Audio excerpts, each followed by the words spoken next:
O que você está fazendo aqui? O que te leva a Jesus? Quando você diz que segue a Cristo, o que você está querendo dizer com isso? Quando você diz, como Pedro, eu vou contigo para a vida e para a morte, o que você está querendo dizer com eu? O que você está querendo dizer com vou? A quem você está dizendo quando você diz contigo? E que lugar você imagina quando você diz vida e morte? O que significam essas palavras? Porque repeti-las é uma coisa muito fácil.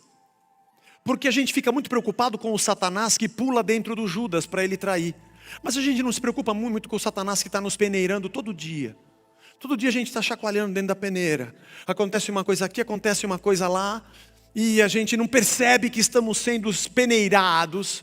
E que circunstâncias estão nos apertando para extrair de nós o que de verdade está dentro de nós.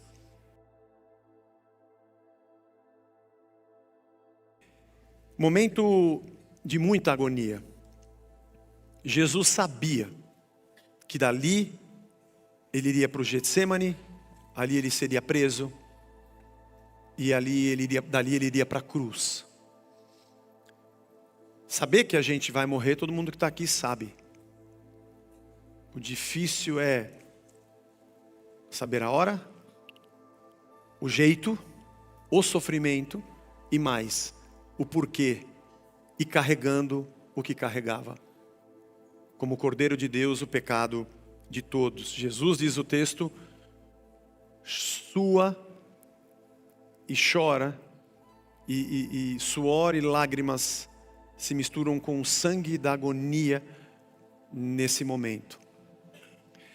Os discípulos, a princípio, parecem que não estão entendendo bem o que está acontecendo, mas no decorrer da narrativa, nós percebemos que eles percebem que alguma coisa muito difícil os envolve. Esses momentos, eles acontecem na vida da gente. Obviamente não como Cristo. Cristo foi o único, ele foi para a cruz. Nós não somos Cristo. Mas esses momentos revelam para nós muita coisa. Aquela hora que você vai passar por aquilo que você não queria passar de jeito nenhum, mas você fez de tudo. Você esperneou, você esganiçou, mas não tem jeito, você vai ter que encarar. Aquilo que você disse, eu nunca vou aceitar passar por isso, está acontecendo exatamente com você. E você vai fazer o quê? Você vai ter que passar. Risco de vida, aperto, as opiniões também, a voz das pessoas ao redor. Esses momentos críticos mostram muito para nós quem nós somos. Quando Jesus diz, Simão, Simão, Simão, Simão, deixa eu te falar um negócio. O diabo, peneirou, estava ali, escolhendo, é esse aqui, Se na narrativa anterior nós vimos o relato de que Satanás entrou em Judas, agora nós estamos vendo Jesus dizendo, e ele está escolhendo você.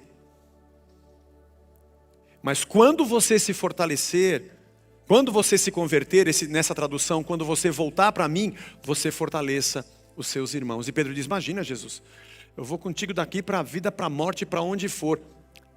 Na hora da mesa, onde tem pão e tem cálice, passa o azeite para mim. Na hora da festa, Jesus, estou com meu filho na morte, passa a batata. Essa hora aqui, no dia do batismo, o coral cantando, eu te adoro, Senhor. Nós cantamos uma música aqui que a gente não devia cantar nunca na igreja. Te louvarei, não importam as circunstâncias. A gente só canta isso aqui dentro. Porque no dia da circunstância, a gente abre a boca, tipo quadrinhos que sai jogo da velha, lagartixa, bomba explodindo. Sai louvor, coisa nenhuma. Mas na mesa é fácil dizer isso. Fora dela, com o aperto da circunstância, com a pressão, o risco, o medo. Quando Pedro disse para Simão, antes que o galo cante, você vai me negar 3 vezes. Eu não acho que Jesus fez isso para que os discípulos dissessem, nossa, ele é um profeta, ele é adivinho, olha, ele é um vidente, que poder. Não foi demonstração disso. Ou não foi para dizer, Pedro, você não pode deixar isso acontecer, porque afinal de contas aconteceu. Talvez ele tenha dito isso para que Pedro se lembrasse de que ele é gente, de que ele vai falhar. E acho que esses momentos extremos, às vezes, extraem de nós o pior de nós que existe dentro de nós. Esses momentos de crise fazem com que salte para fora de nós tudo que nós nem imaginávamos que éramos. Eu estava dizendo aqui de manhã que eu aconselho pessoas e geralmente quando alguém vai falar com o pastor é que está na última das últimas do negócio, já está feio. E eu encontro as pessoas mais do jeito que elas são.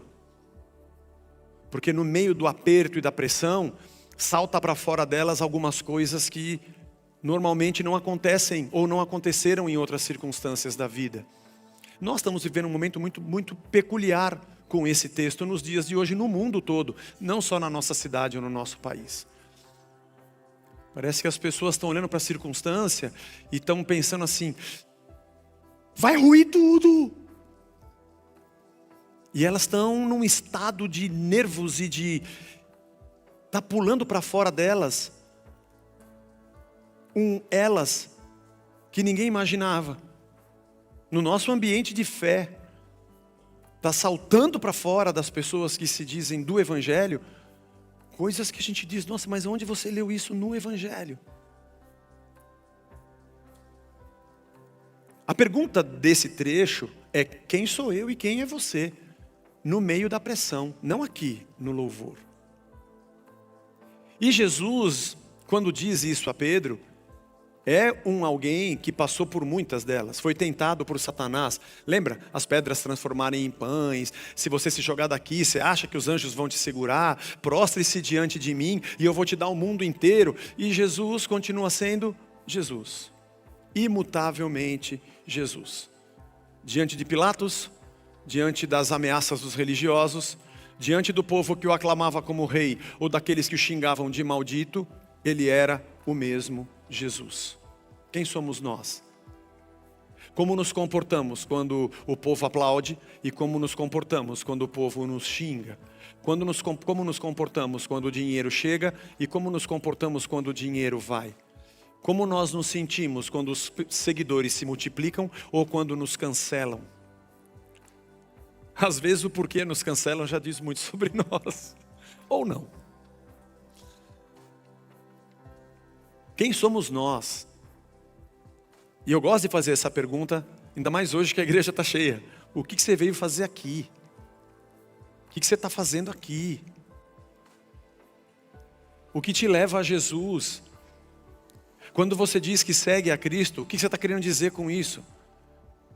Quando você diz, como Pedro, eu vou contigo para a vida e para a morte, o que você está querendo dizer com eu? O que você está querendo dizer com vou? A quem você está dizendo quando você diz contigo? E que lugar você imagina quando você diz vida e morte? O que significam essas palavras? Porque repeti-las é uma coisa muito fácil. Mas permita-me alegorizar um pouco o texto, porque eu vi 3 lições interessantes aqui. Porque a gente fica muito preocupado com o Satanás que pula dentro do Judas para ele trair. Mas a gente não se preocupa muito com o Satanás que está nos peneirando todo dia. Todo dia a gente está chacoalhando dentro da peneira. Acontece uma coisa aqui, acontece uma coisa lá. E a gente não percebe que estamos sendo peneirados. E que circunstâncias estão nos apertando para extrair de nós o que de verdade está dentro de nós. E que vai saltar para fora de mim. Porque na nossa tradição, a gente tem que expulsar o demônio que está dentro do Judas. E temos todos os sinais externos, ele vai espumar, rilhar os dentes, rolar no chão, e nós vamos expulsá-lo, e a igreja vai fazer uma grande festa de vitória, porque vencemos Satanás, enquanto todos nós que estamos orando, estamos rodando dentro de uma peneira, não percebendo que o aperto externo, preparado pelo mesmo Satanás, talvez nos cause mais danos do que o interno dentro do Judas. Porque para tirar um demônio de alguém é só dizer sai em nome de Jesus e ele sai. Agora a gente que samba a vida inteira com o Satanás me empurrando para lá e para cá, aí não tem oração que resolva. Me preocupa muito menos as pessoas que estão externamente demonstrando que são possessas. Preocupa mais aquelas que não demonstram nada. Mas as circunstâncias sempre vão demonstrando que tem muito mais Satanás dentro dela do que ela imagina. Aí Jesus diz aqui alegoricamente: bom, quando eu mandei vocês de 70, de 2 em 2, vocês foram nas casas, aconteceu tudo aquilo, faltou alguma coisa para vocês? Vocês foram de casa em casa, as pessoas receberam vocês, faltou alguma coisa? Não. E Jesus figuradamente diz, então agora vai faltar, agora a coisa vai ser aperto, agora eu vou enviar vocês, mas eu não vou estar mais aqui. Se você tem uma capa, vende e compra uma espada, porque o frio vai ser menos problema do que a perseguição. Ele não está dizendo para você se arme, apesar de que muitas pessoas cristãs usam esse texto para falar sobre isso. Mas quando alguém diz assim, Jesus, nós já temos espada, temos 2, deviam ter usado para cortar o cordeiro, fizeram a ceia. E Jesus falou, basta. Esse basta, na verdade, é o verbo ser, o verbo estar. É como se ele falasse assim, ah, tá. Não, Jesus não está dizendo para eles se armarem, a linguagem é figurada. Vocês não vão encontrar mais gente que vai hospedar vocês. Aliás, vocês vão encontrar gente que vai repudiar vocês. Vocês não vão encontrar mais lugares que vão receber vocês. Vocês vão estar em lugares que vão expurgar vocês. Vocês não vão estar em lugares que vão abraçar vocês, mas que vão maltratar vocês. E foi exatamente o que aconteceu com os discípulos. Tanto é que quando ele é preso e eles tiram as espadas, e um deles, segundo Marcos, foi Pedro, que cortou a orelha do servo do sumo sacerdote chamado Malco, mas isso está em outro evangelho, e corta a orelha do cara, Jesus fala, mas você está ficando louco, mano? Mas ele falou, da espada, você não entendeu nada, não é essa espada, cara. Ele vai lá e cura a orelha do soldado, desculpa aí, hein? Desculpa o meu discípulo. Ele pega as palavras que eu falo e interpreta segundo o que ele gosta.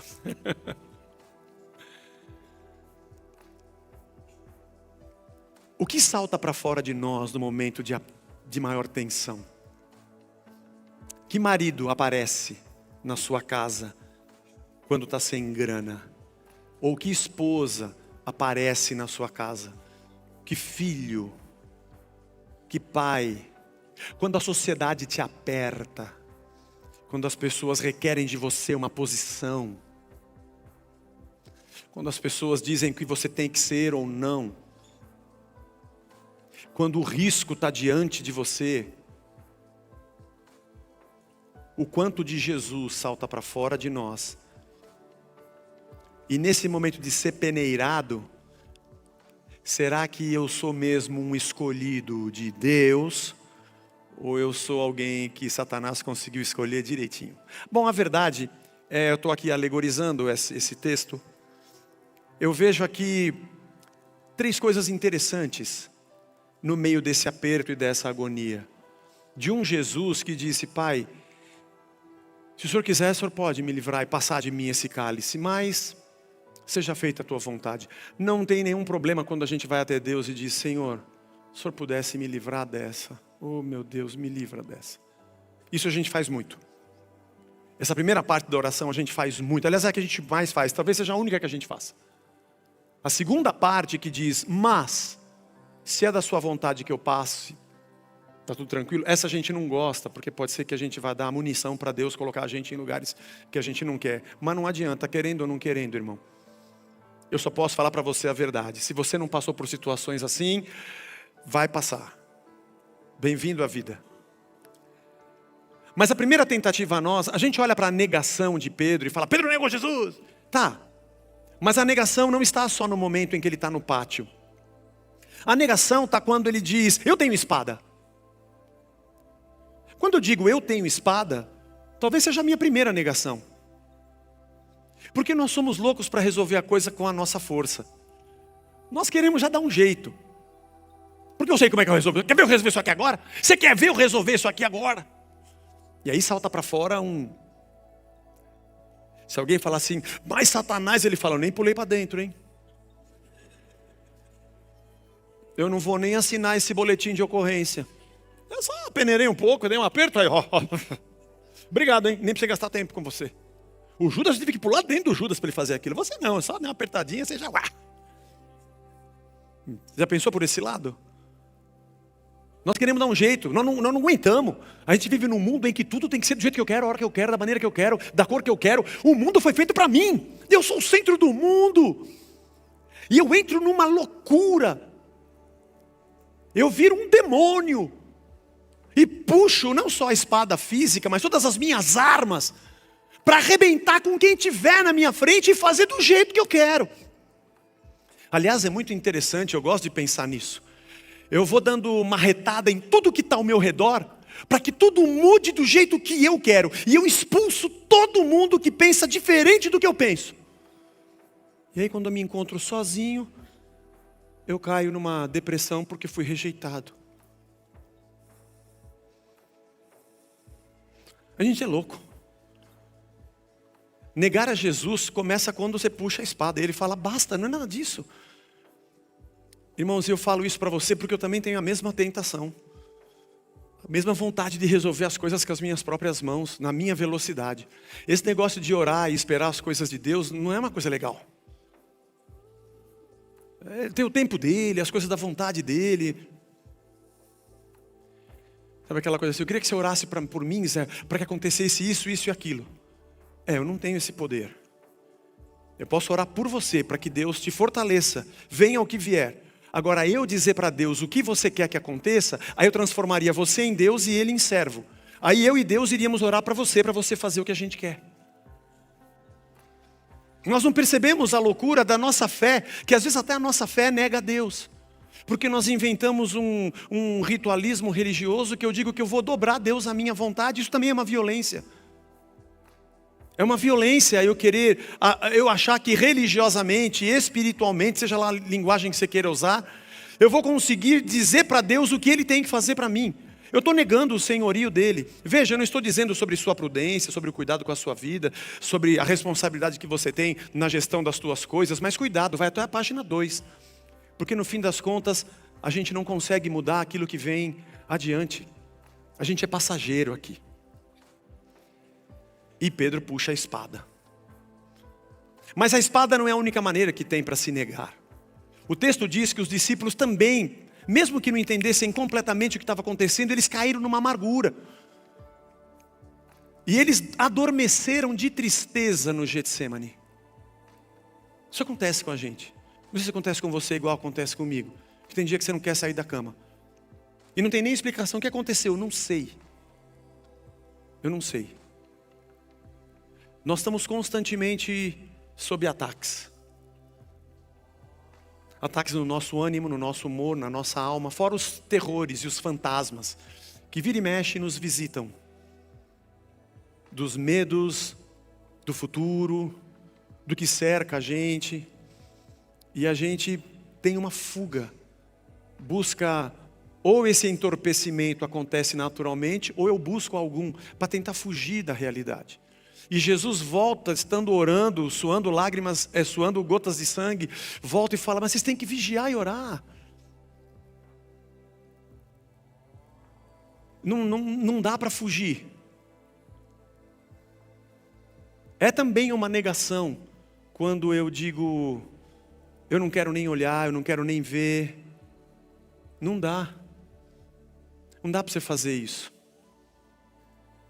Eu não prego palavras de autoajuda, nem formulinhas para se dar bem. Eu digo o que o Evangelho diz, e agora ele diz, você vai ter que encarar, irmão. Força aí. Você já esperneou, esganiçou, deu espadada para todo lado, não adiantou. Agora você querer negar a realidade, querer fugir, cair no sono, está aí na sua frente. Talvez agora seja importante pular para fora de você tudo o que de Cristo, de verdade, foi sedimentado dentro de você. E isso não é fácil, porque é nessa hora que eu descubro que talvez eu tenha muito pouco de Cristo. É nessa hora que eu descubro que mais fácil é subir aqui e pregar do que sair por aquela porta e viver. É muito mais fácil eu vir aqui, ler o que está escrito e dizer, é isso que você tem que fazer.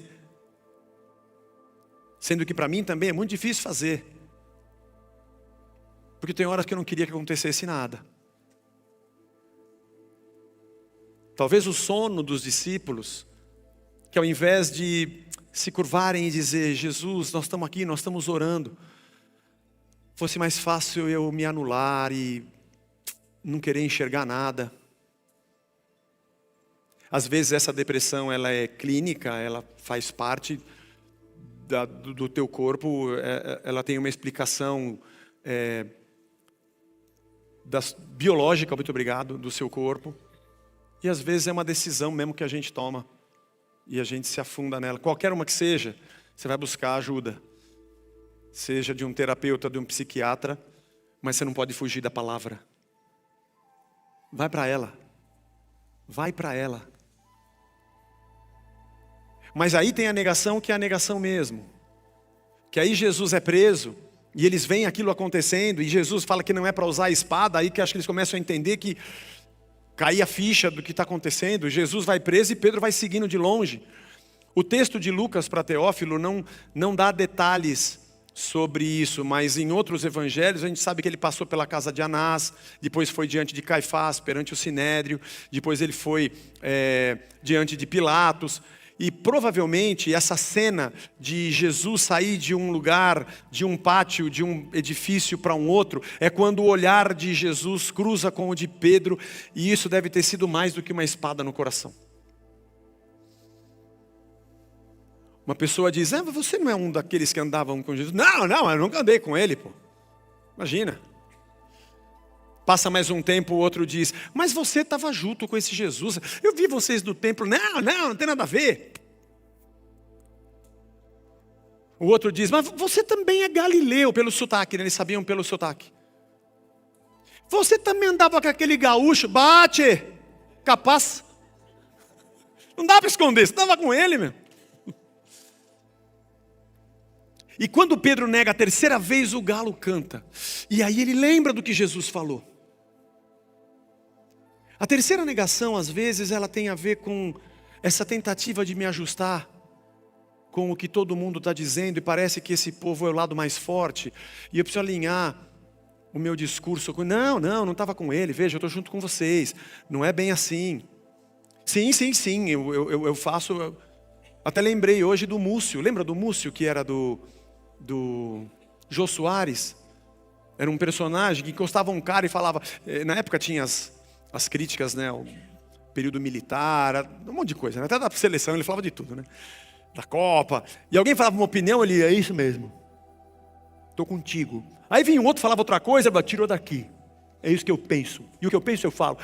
E Múcio virou meio que um personagem assim da nossa cultura, naquela época, né, 1900 e preto e branco, quando a gente ainda, naquela época não tinha telefone celular, irmão, você nem sabe o que tem país, não tinha cartão de crédito, não existia, não tinha internet, não tinha computador nessa época, né?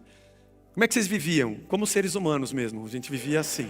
Conversava com as pessoas, mandava carta, fazia isso. Hoje nós viramos um...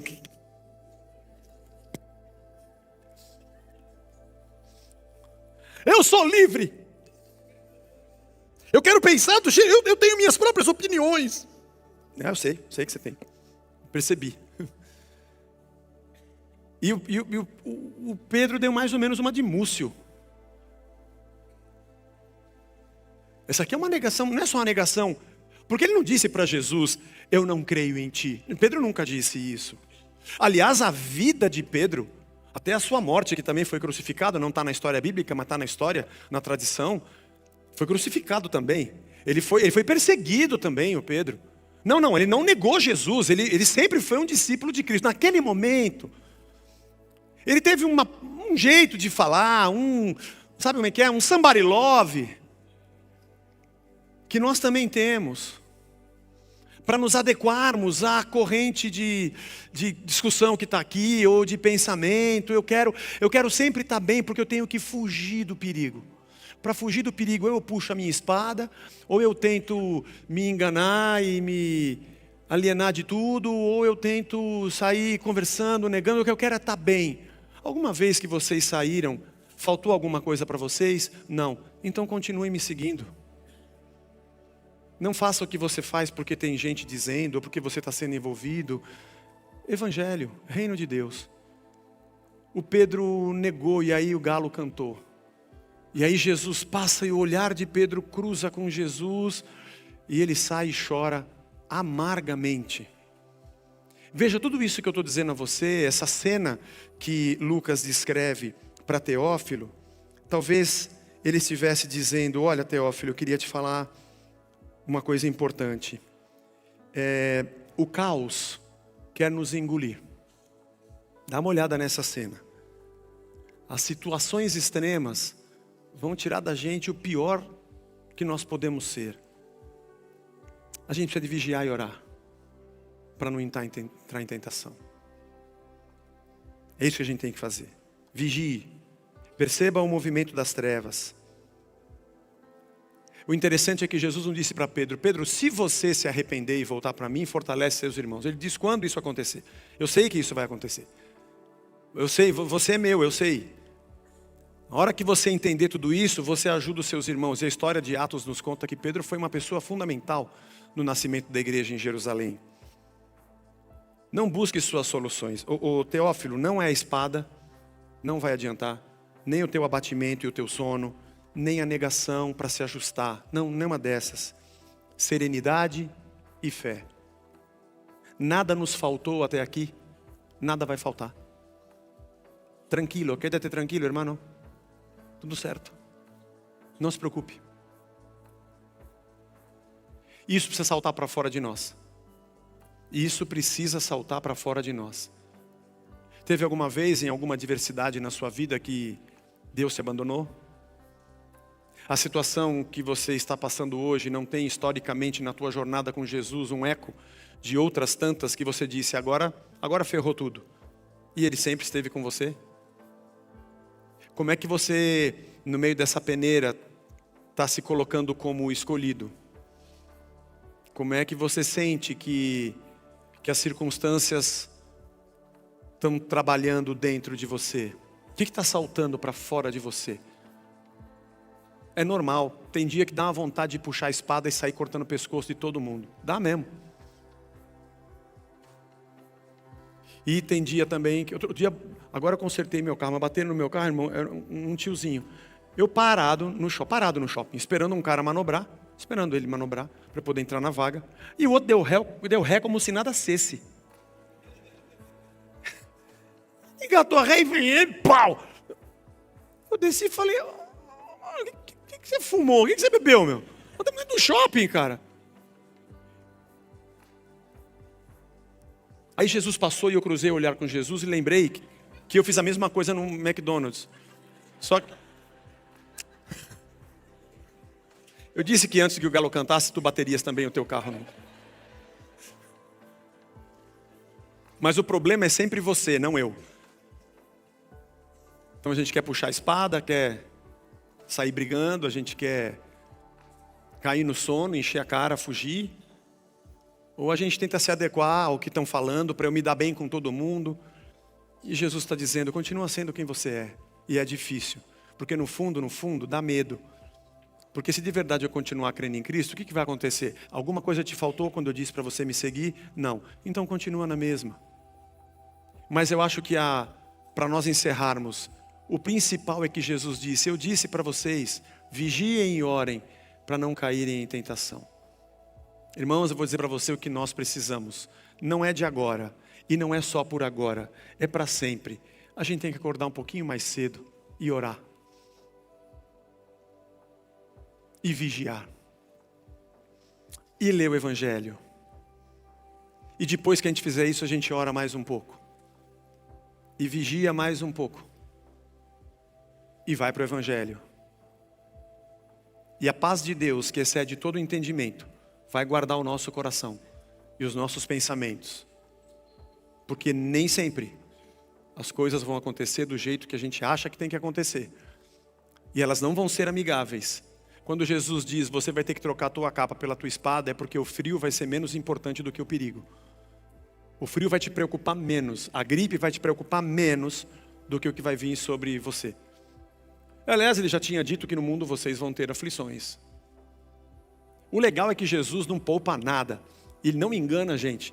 Mas ele fala: mas eu estou com vocês até a consumação dos séculos. Eu estou com vocês, meu. Eu estou com vocês.